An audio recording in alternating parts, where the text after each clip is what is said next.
This FinTech tip is brought to you by Best Innovation Group's new CU Voice Registry.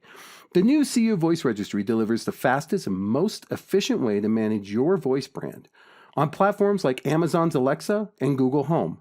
This is all done through one single portal. Make sure you go there and claim your name before someone else does. cuvoiceregistry.com. Visit it today. What do you need to look for when you're investing in innovative technology?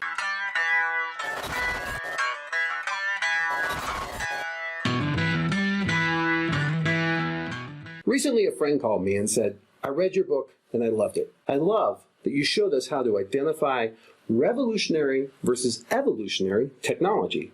Evolution, of course, is gradual change, something that takes a lot of time. In technology, it usually means that someone has taken an idea and adapted it to work better. Or they've taken an idea and figured out how to scale it. But revolution occurs when technology fundamentally changes how people do business. However, he asked me, what do I look for when I'm specifically investing in an innovation? My first tip is to revisit my video, Revolution versus Evolution, because that's where your starting point is. You need to understand scale. You need to understand whether or not it's innovative to begin with, whether it has utility. You need to go back and take a look at that. That's a starting point. But now let's go deeper. If you're buying a product or service to fill a gap, you have a very specific need. That may rely on some older technology. It may be necessary in order to fill that need.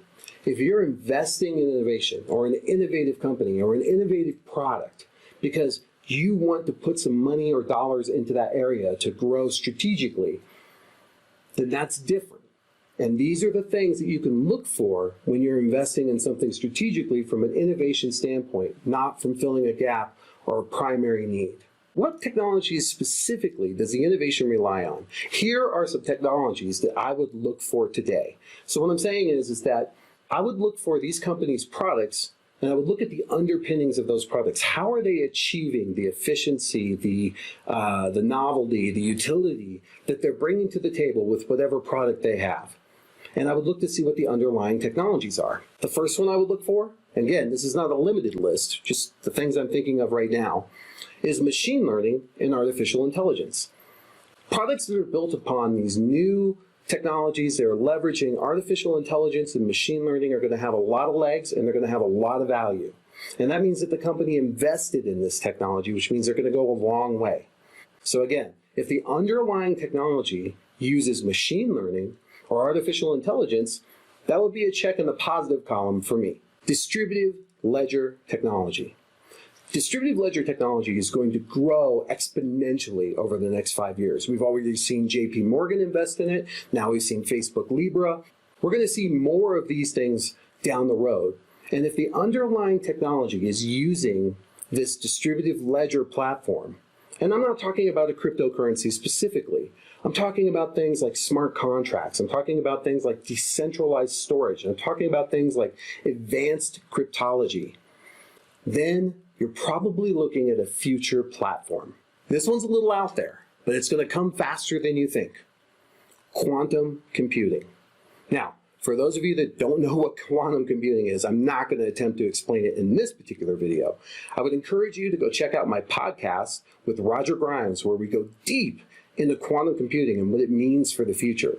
It's one of those things that just makes your mind go, it's thought right now that we are only a few months away from what they call quantum supremacy. What does this mean?